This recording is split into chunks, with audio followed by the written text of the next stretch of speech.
Nobody warned us that one of the hardest parts of midlife and growing older might be loneliness.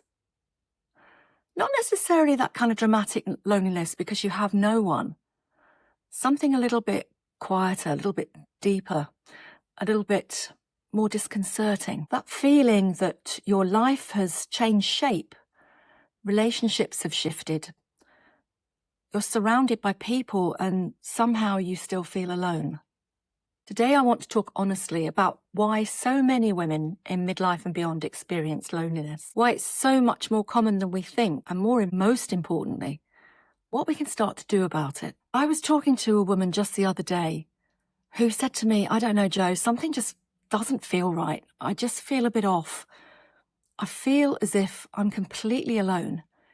Even though nothing's changed, I'm still living with my husband. We have adult children at home, teenagers. But I feel as if I'm just so alone. And I said to her, what do you think it is? What is it that's triggered this feeling of loneliness? Because you've never spoken about that before. And she just couldn't put her finger on it. I just feel lonely. It's not a nice place to be. I don't know if you've experienced this. I know I have. That feeling of being alone in a room full of people. Loneliness is actually increasingly recognised as a public health issue. Self-reported loneliness has risen in recent years, particularly since the pandemic. And that makes sense, doesn't it? We spent that time feeling isolated. And I don't know about you, but I definitely came out of the pandemic feeling more isolated than I did before. And I found it difficult to get back into the mainstream of life. To be perfectly honest, I don't know that I ever have, really. Loneliness affects people of all ages, of course, men and women. But there's something about life transitions in midlife and later life that make women particularly vulnerable. Many of us are very well connected socially online.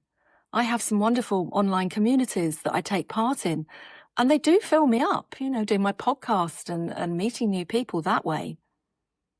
But you can still be left with this feeling of emotional isolation because you're not mixing with those people in real life. And there's something about being in the presence of someone, isn't there, that's sort of fulfilling. It's a very human need to connect. And of course, loneliness is often hidden because people don't want to admit to it. There's a slight embarrassment involved. That kind of feeling, oh, am I Billy No Mates,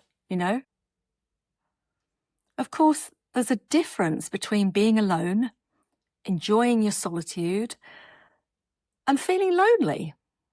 You might have a very good social life in real life, but you can still feel lonely in a marriage, in a workplace, or in a group of friends. Sometimes loneliness isn't about the absence of people. It's about not feeling as if you're truly being seen and heard or understood, that you don't have those deep connections that we all need. So why so often do we become lonely in midlife and later life? Well, I think that some of the things are obvious. Life changes, doesn't it? Children leave home. We might get divorced or separate from our partners. We might become widowed.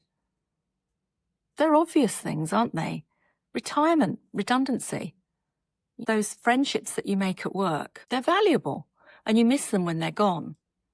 When I retired from photography 18 months, 2 years ago, I stopped networking and meeting people in real life, in the room, in networking meetings. I'm not really in touch with any of those people anymore. And I actually miss that contact, even though it was ostensibly business. Our caring responsibilities might change. We might start caring for elderly parents. We might be able to stop caring for children. But all these things, they change our sense of who we are. It's a change of identity, a change of routine. And then, of course, throw in menopause and the mood swings and the hormonal changes that make us feel so up and down. It's a perfect recipe, isn't it, when you think about it, for feeling isolated and alone. Friendships can drift as we change direction. I mentioned not seeing work colleagues, but also friendship groups that you might have relied on for a long time. Maybe you go for a drink every Friday or something like that. And maybe you get to a point where you actually don't enjoy going for a drink anymore. You don't actually enjoy what we used to think of as a great night out. Maybe you want to be at home in your slippers by 9 o'clock. Maybe that's just me, but I don't think so. You know, sometimes we become less socially active. We want different kinds of socializing. I went for a walk with a friend, for example, this morning, and then we had a cup of tea and a cake.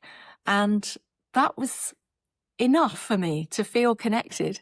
Some of us relocate. Maybe we downsize. Maybe we leave communities that we've been living in all through our children's growing up years, and we go into somewhere quieter, or just go and live by the seaside. Do what we've always wanted to do, perhaps, but it can still leave us feeling socially isolated and lonely. Losses accumulate over time. We often feel invisible as we get older. It's more difficult to make friends if you're not meeting people by the water cooler, or you're not going to the school gates. And if you've lost confidence, that makes it more difficult to initiate new friendships. Not to mention that we also become more selective and more discerning as we get older. We're more particular about where we spend our energy and our time, and that's our emotional energy as well. We're less inclined to put up with things that we would have overlooked before. So friendships that might have drained us in the past, but that we've kept going, we might actually get to the point where we think, no, that's enough. I don't feel good in this friendship anymore. Some loneliness comes not from having too few people around us, but from relationships that no longer feel reciprocal, no longer feel nurturing, nourishing, or perhaps even emotionally safe. So midlife can expose those relationships that were built around roles that we had rather than genuine connection. Many women have spent years and years and years caring for other people, working hard, and they don't realise that they've neglected themselves and their own communities. So often social circles tend to shrink naturally as we age. So what can we do about it? None of us want to go into our later years feeling lonely. It's a horrible feeling. It's not a place that we want to be. First of all, I think we need to talk about it, because naming loneliness reduces the shame of it, the wholly unnecessary shame of it, but it's there anyway, isn't it? Reaching out to others can feel very emotionally vulnerable. But if you want change, you have to make that change yourself, don't you?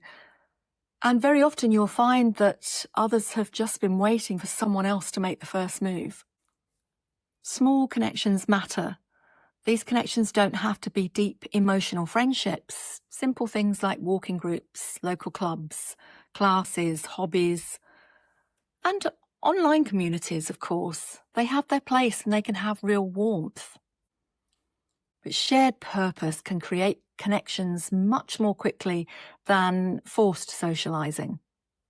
Friendship in later life can be much deeper, much more fulfilling than we've looked for in our younger years. We might need to actively reactivate our community ties as we get older. We can't just assume that it's going to happen automatically. And like everything else, if you become open about feeling lonely, actually that can create intimacy with other people who are thinking the same thing but aren't as brave as you in admitting it. Perhaps one of the most unexpected tasks in midlife and later life is to create friendship more intentionally.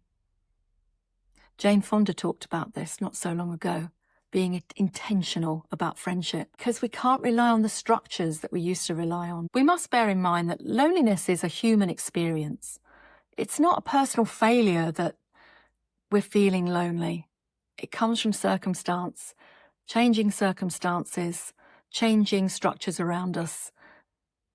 It's not just us, but the solution starts with us.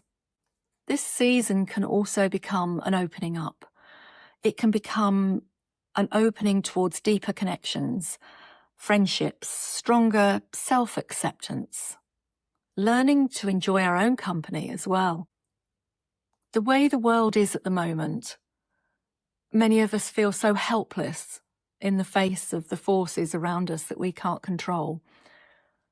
But if we can reach out in our communities and we can affect our small sphere around us, that is us doing something.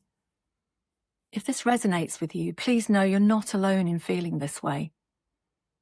And perhaps one of the bravest things we can do in this season of our lives is to stop pretending that we're fine and reach out to each other to create that community that we as human beings all need at every stage in our lives, even more so as we grow older. Let me know what you think in the comments.